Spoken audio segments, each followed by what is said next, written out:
अब तक आपने देखा गोपी के घर उसकी सगाई की तैयारी हो रही है। मही सागर को लेकर पुलिस स्टेशन आई है और वो इंस्पेक्टर गणपत को राहुल इंजीनियर के बारे में जानकारी देती है। मही और सागर दोनों राहुल के बारे में किसी को पता नहीं चलना चाहिए, ये चर्चा करते हुए गोपी के घर जा रहे हैं। गोपी मही पे गुस्सा करती है कि अब तक वो तैयार क्यों नहीं हुई। मही और सागर दोनों तैयार हैं। तभी गणपत का उनको फोन आता है कि राहुल इंजीनियर पकड़ा गया है। मही और सागर पुलिस स्टेशन आकर कहते हैं कि इससे सारा सच उगलवाओ। हम गोपी के घर वालों को ये बात बताते हैं। दोनों गोपी के घर आते हैं और जैसे ही मही राहुल इंजीनियर के बारे में बताने जाती है कि सागर के टैब पे न्यूज आती है कि राहुल इंजीनियर दिल्ली में पकड़ा गया। मही राहुल से माफी मांगती है, पर इतनी बेइज्जती होने के बाद राहुल सगाई के लिए मना कर देता है। अब आगे ये मही भी जहाँ जाती है ना वहीं बस जाती है, ना कोई फोन ना कोई पता। मुहूर्त बीता जा रहा है। मुझे भी यही टेंशन है। राजू, राजू, हेमू, तुम दोनों बाइक लेकर जाओ। अगर पंचर निकालने में देर लग रही है तो राहुल कुमार और उनके माता पिता को बाइक पर बिठा कर लेके आओ। मुहूर्त का समय निकल जाएगा, ये बात ठीक नहीं है। ठीक है गाता। हेमू, एक मिनट। बापूजी, मेरा दूल्हा पहली बार आ रहा है, वो बाइक पे आएगा तो कैसा लगेगा? हेमू, तू मही को फोन कर, पता कर वो कहाँ है। यार, मैंने फोन लगाया था, मही का नंबर लग ही नहीं रहा है। एक मिनट, मैं ट्राई करता हूँ।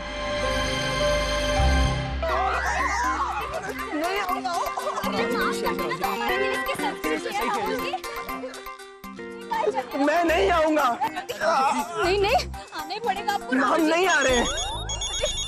राहुल जी ऐसा मत कर। हाँ मोटी बहन, हेमू, हम लोग आए हैं। हम नहीं आ रहे हैं। अरे अरे कुछ नहीं, वो गैरेज वाले अंदर अंदर बातें कर रहे हैं। तू बाबूजी को बोल सगाई की विधि शुरू कर। हाँ, हम लोग पहुंच रहे हैं।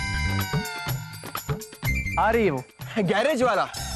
ये तो बहुत बड़ी उपाधि दे दी मैडम आपने। मैं तो भिखारी लग रहा हूँ, भिखारी। और आपका कॉन्फिडेंस तो देखो। मैं मना कर रहा हूँ, उसके बाद भी आप कह रही हैं कि आप आ रहे हैं।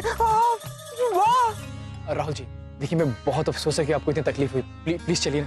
Rahul ji, sorry sorry sorry. आपका हो तो मैं आपके पैर धोकर पी लूं, बुजुर्गों की तरह दया की भीख मांग लूंगी, मेरी पगड़ी आपके पैरों में रख दूंगी, बट प्लीज चलिए। Sorry sorry.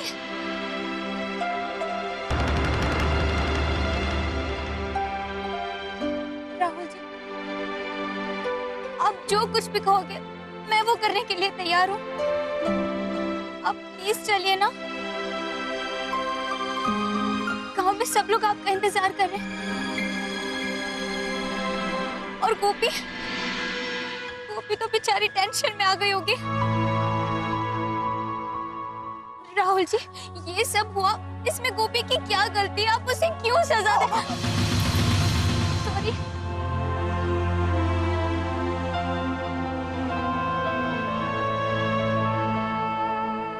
राहुल जी, वो तो शायद ये भी सोच रही होगी ना कि उसी में कोई कमी थी, इसलिए आप सगाई के लिए नहीं आ रहे हो। वो डिप्रेस हो जाएगी राहुल जी, डिप्रेस हो जाएगी।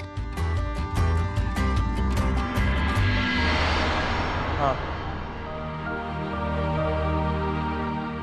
जो कुछ भी हुआ है उसकी सजा मैंने तो भुगती है, पर उसका बदला लेने के लिए मैं गोपी को सजा क्यों दूं? उसने क्या बिगाड़ा मेरा?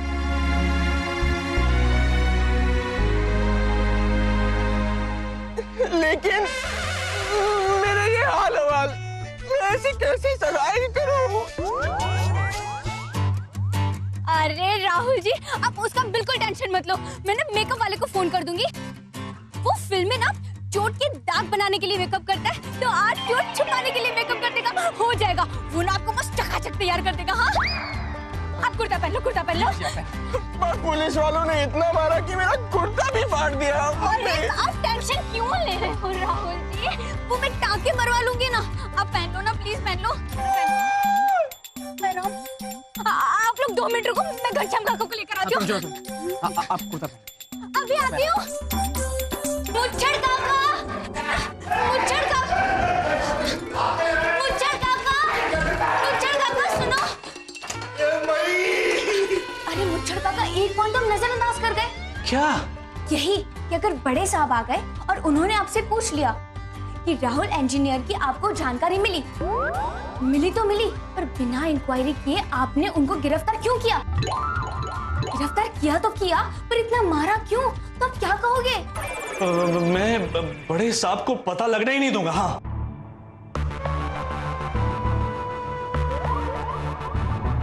पॉसिबल ही नहीं है। घनश्याम काका है ना, बता देंगे बड़े साहब को सब कुछ। देखो मुंडी हिला रहे, हाँ कह रहे हैं वो। हाँ, ये तो सही कह रही हो तुम। अब क्या करूं? तो काम कीजिए मुच्छर काका, आप ना घनश्याम काका को यहाँ से रफू चक्कर कर दीजिए। हाँ, और उनके साथ साथ आपका टेंशन भी चला जाएगा, किसी को पता भी नहीं चलेगा। बाजी फिट्टूस। हाँ हाँ, छोड़ देना। हाँ, मही क्या बोल के गई? गणपत साहेब, ये मही है मही। जैसे कृष्ण की लीला सिर्फ कृष्ण जानते हैं, वैसे ही मही की लीला सिर्फ मही ही जानती है। अब आपकी भलाई इसी में है कि मुझे जल्द से जल्द यहाँ से रिहा कर दीजिए। अगर 10 मिनट में विधि शुरू नहीं की ना, तो अगले महीने के बाद मुहूर्त निकलेगा। फिर इस बार महीने कोई गड़बड़ की ना, तो याद रखना मैं उसको माफ नहीं करूंगा।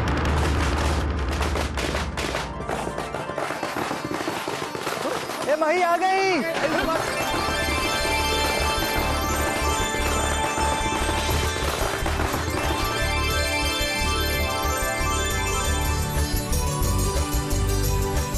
गोपी तेरा दूल्हा आ गया।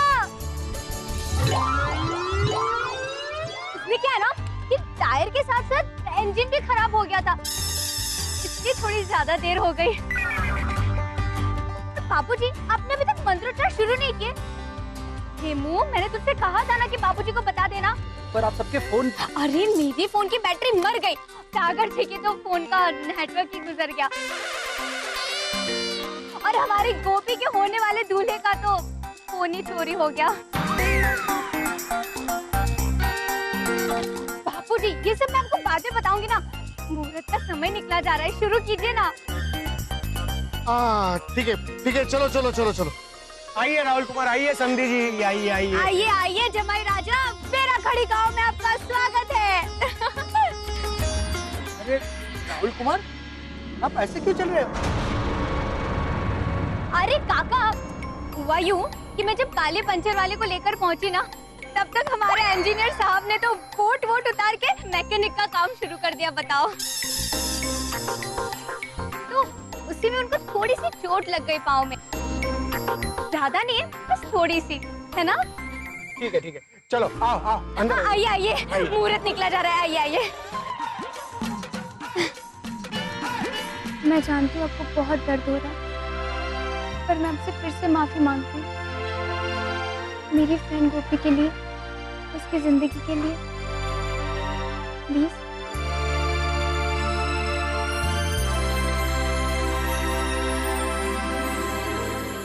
चलिए, आइए। गोपी, चल तैयार हो जा। अरे तुझे पटाखे की आवाज नहीं सुनाई दी? आवाज तो सुनाई दी, पर मुझे लगा कि मही ने दिवाली अनाउंसमेंट कर दी और गांव वाले पटाखे फोड़ रहे हैं, है ना? अब क्यों आई है तू यहाँ? मुझे तेरी कोई जरूरत नहीं। अरे गोपी, तू मही को क्यों डांट रही है? वही तो लेकर आई है तुम्हारे राहुल इंजीनियर को। राधा, इंजीनियर नहीं, राहुल जोशी बोल। अरे क्यों? तू ही तो राहुल इंजीनियर कह के बुलाती है उन्हें। अरे मतलब उससे गड़बड़ भी तो हो सकती है ना। अब इंजीनियर तो उनका पेशा है, और मुझे लगा इंजीनियर उनकी सरनेम है। और गोपी, तो मुझे पहले से नहीं बता सकती थी कि राहुल जी का सरनेम जोशी है, तो ये सब गड़बड़। मतलब, अरे तूने गहने नहीं पहने अभी तक? मुझे लगा तू आके पहनाएंगी, इसलिए। बस, तो अब मैं आ गई हूँ ना, टेंशन किस बात का? चल गोपी, जल्दी तैयार हो जाते हैं, वरना बापूजी चिल्लाएंगे कि मुहूर्त का समय निकला जा रहा है।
अब देखना, आशीर्वाद लेने के लिए झुक झुक कर दोनों की कमर डांडिया रास खेलने लगेगी।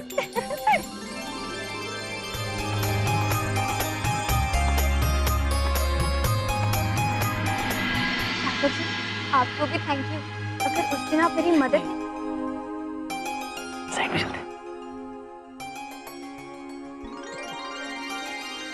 शायद अच्छा होता अगर मदद ना की होती तो इतनी पिटाई तो नहीं होती राहुल इंजीनियर की। इंजीनियर नहीं, राहुल जोशी बोलिए। और वो राहुल इंजीनियर तो बदमाश था, सड़ रहा होगा साबरमती जेल में। ओ हेलो, राहुल इंजीनियर दिल्ली में पकड़ा गया है तो वो तिहाड़ जेल में बंद होगा और साबरमती जेल अहमदाबाद में। अरे क्या फर्क पड़ता है यार, जेल तो जेल है ना, थोड़ी ना कोई महल है। वाह, ये तो कविता बन गई। जेल तो है जेल, वो थोड़ी है कोई महल। तो आओ हम मिलकर खाते हैं मीठी बेल। वाह वाह वाह, आफरीन आप पर है? मतलब आपकी कविता पर। मतलब मुझ पर नहीं?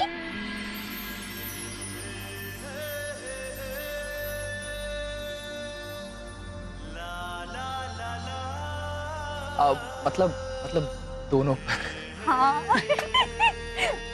चलिए चलिए एंजॉय। अच्छा वही एक बात बताओ, ये जो कुछ भी हुआ है ये राज ही रहेगा या इनको? अरे आप क्या टेंशन लेना, आज रात को पटाखे फूट जाएंगे, सारा राज खुल जाएगा और वो गोपी का चेहरा तो देखने लायक होगा, है ना? मजा आ जाएगा। चलिए चलिए अभी।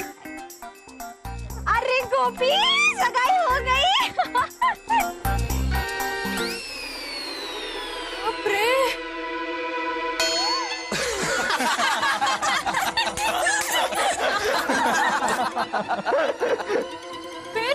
फिर क्या, हमने उनका मेकअप करवाया और कपड़े चेंज करवा के फटाक से यहाँ लेकर आ गए। मतलब वो गाड़ी का टायर वायर पंचर नहीं हुआ था? नहीं नहीं, वो तो मैंने ऐसे ही फेक मारा था। अरे बाप रे।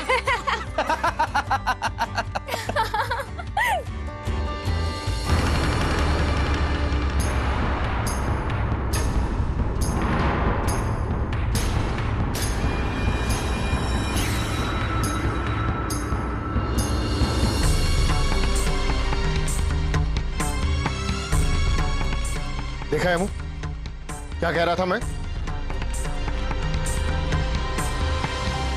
भाई अगर कुछ ज्यादा हो जाता तो?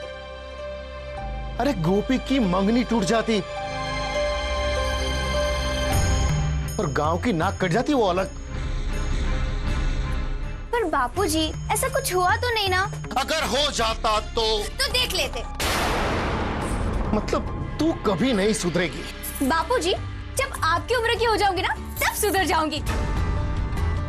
तब तक बस मुझे मजे करने दीजिए और आप भी मजे कीजिए ना। क्यों टेंशन ले रहे हो आप फालतू में? तेरा बाप हूं ना, इसलिए। पता नहीं क्या होगा तेरा। जो होगा वो अच्छा ही होगा बापूजी। पर मोटी बहन, जो कुछ भी हुआ उसकी हमें भनक तक नहीं आने दी। ये सब कैसे मैनेज किया आपने? अरे हेमो, गोपी और राहुल जी होने वाले थे एंगेज। आय हाय वाह। गोपी और राहुल जी होने वाले थे एंगेज। वाह वाह वाह। पवाल को अपने ढंग से किया मही ने मैनेज। मही का दिमाग है high voltage, high voltage, high voltage. Raju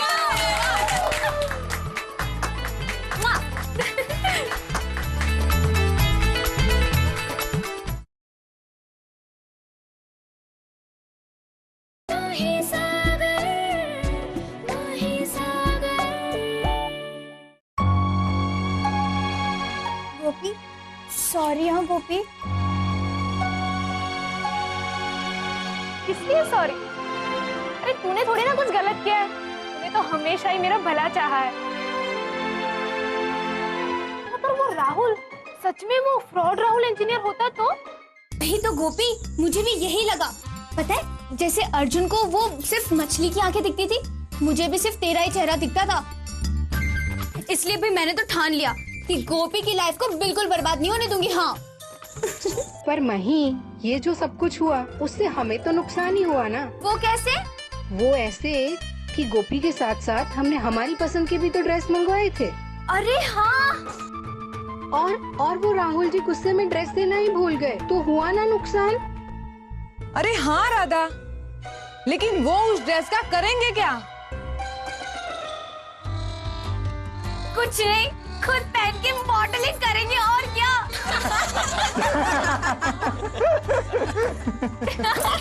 नहीं, ओहो, अब इसे रूठने भी लगी। देखो देखो, आय हाय। मुझे तुम सबसे बात नहीं करनी। अब इसे शर्माने भी लगी।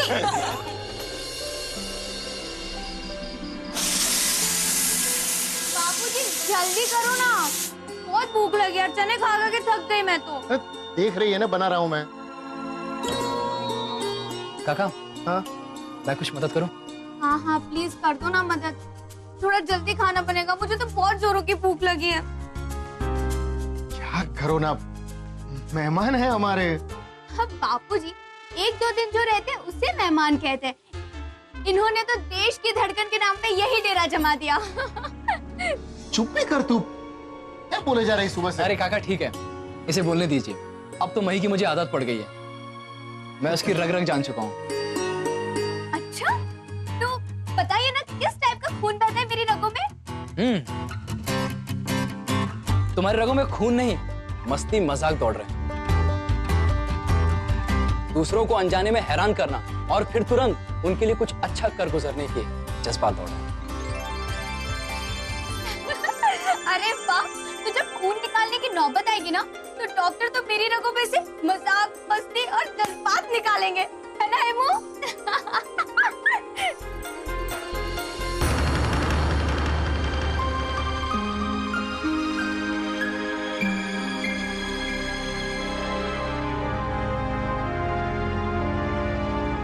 सॉरी सागर जी, मैं तो मजाक कर रही थी। एक्चुअली मुझे बहुत अच्छा लगा, कोई तो मिला मुझे अच्छे से समझने वाला। लो चना खाओ। अरे अब तू हमें समझने की कोशिश कर बेटा, खाना बनाने में मदद कर हमें, नहीं तो बेटा ससुराल जाएगी ना। तो आज तू जिस तरह से यहाँ बैठी है ना, उसी तरह तेरे सास, ससुर और दूल्हा बैठे होंगे और तुझे खाना बनाना पड़ेगा, समझी? शुरू हो गया ना आपका रोज का प्रोग्राम। तू सुनती नहीं है ना मेरा। ठीक है, तो आज मैं सुन लेती हूँ। हाँ। मैं ना आनंद से रसोई की बुक लाई हूँ, तो उसमें से देख देख के मैं खाना बना लूंगी, चलेगा? तो बता मुझे क्या बनाना है। और माँ, आप ना ऊपर ही बैठी बैठी रोना, क्योंकि अब तो मैं आपका सपना पूरा नहीं कर सकती ना। हे भगवान, इसकी माँ ने ऐसा सपना क्यों देखा? काका, कैसा सपना? एक्चुअली मुझे समझ नहीं आया। बापूजी, पूरी बात बताइए ना, आधी अधूरी बात क्यों बताते हो? फिर सब लोग मेरी ही गलती निकालते हैं कि मुझे खाना बनाना नहीं सीखना, इसलिए मैं नाटक करती रहती हूँ। धीरे धीरे सबको यही लगने लगेगा, समझी तू?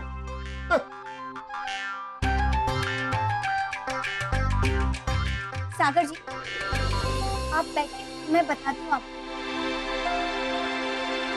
ये 10 साल पहले की बात है। हुआ यूं था कि मैं, हेमू और माँ, हम तीनों मामा जी के घर से लौट रहे थे। हम लोग रिक्शा में थे और अचानक ही एक ट्रक बेकाबू होकर हमारे रिक्शा की तरफ आ रही थी।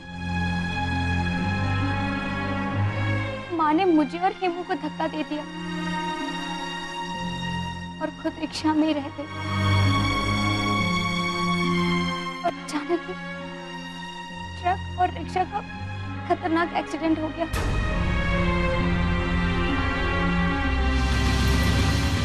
मुझे और हेमू को ज्यादा चोट नहीं है, पर माँ बहुत बुरी तरह से जख्मी हो गई। हमने तुरंत नडियाद के हॉस्पिटल में भी ले गए थे और वहां उन्हें लगा कि वो बच नहीं पाएगी, तो उन्होंने मुझे बुलाया और कहा, बेटा मैं भगवान के पास जा रही हूँ, अब मैं लौटकर कभी वापस नहीं आऊंगी। तब मैंने उनसे पूछा कि माँ मुझे तो खाना बनाना आता ही नहीं है, तो हेमू और बापूजी को खाना बना के कौन खिलाएगा? तब माँ ने कहा कि बेटा बापूजी सब संभालेंगे, तो चिंता मत कर। और ये भी कहा कि भले मैं तुझे खाना बनाना नहीं सिखा सकी, पर तू अपनी सास से जरूर सीख लेना, क्योंकि सास भी तो माँ ही होती है ना।